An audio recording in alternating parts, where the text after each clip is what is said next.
আমরা আমরা আজকেও 1202টা মামলা প্রত্যাহারের অনুমোদন দিয়েছি, যেগুলো ফেসিবাদের সময়, বিগত ফেসিবাদী সরকারের সময় রাজনৈতিক উদ্দেশ্য প্রণোদিত মামলা ছিল। এগুলো প্রত্যাহারের জন্য আজকে অনুমোদন দেওয়া হয়েছে। এর আগে আমি এখানে আসার পরে 1006টা মনে হয় অনুমোদন দিয়েছিলাম।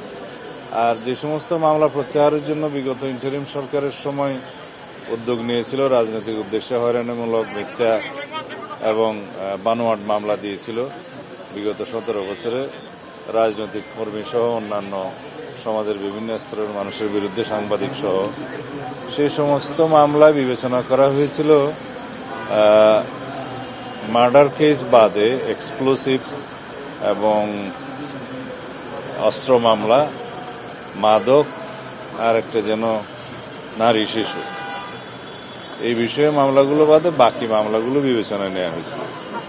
কিন্তু আমার বিরুদ্ধে বহু মার্ডার কেস দেওয়া হয়েছে, বিস্ফোরক তো আছেই, অস্ত্র মামলা আছে, রাজনৈতিক উদ্দেশ্যে এরকম মামলা দেয়া হয়েছে। এগুলো সত্যিকারভাবে যেগুলো রাজনৈতিক উদ্দেশ্যে দেয়া, এগুলো যাচাই বাছাই করে পুনরায় রাজনৈতিক মামলাগুলো প্রত্যাহারের বিষয়ে আমরা আর একটা উদ্যোগ নিচ্ছি, এবং এটা যাতে কোনো অপব্যবহার না হয় সেজন্য যথেষ্ট সতর্কতা অবলম্বন করার জন্য কি করা যায়, কিভাবে যাচাই বাছাই কমিটি করা যায়, সেগুলো চিন্তা করছি। এটা আজকে কালকের মধ্যে সিদ্ধান্ত হবে।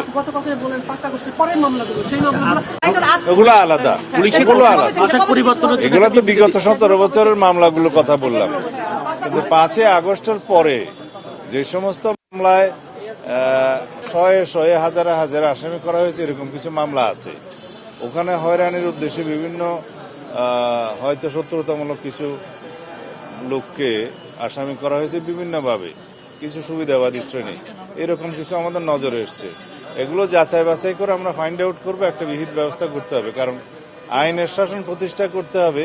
আর মামলাবাজির মধ্য দিয়ে যদি কারো হয়রানি হয়, তো সেটা আইনের শাসন হলো না।